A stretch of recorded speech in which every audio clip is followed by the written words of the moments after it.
Hello and welcome secretly spicy রান্নাঘর থেকে। আজকের রেসিপি আম দিয়ে শোল মাছের টক। একটা কড়াইতে সাদা তেল দিয়ে তাতে 5 ফোড়ন দেব। তারপর একে একে কেটে রাখা আলু, কাঁচা আম, টমেটো, কাঁচা লঙ্কা দিয়ে ভালো করে নেড়ে নিতে হবে।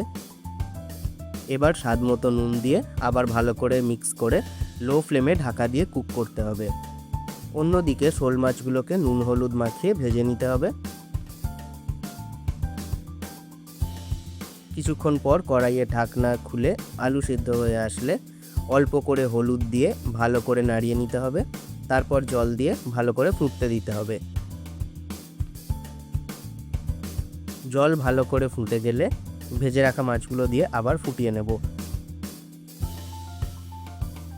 এই সময় নুন এবং টকটা চেক করে নেব। নুনটা একটু কম হয়েছিল তাই অল্প একটু দিয়ে দিলাম। আমাদের আম শোলের টক রেডি। এই গরমে ভাতের সাথে জাস্ট দারুণ লাগবে।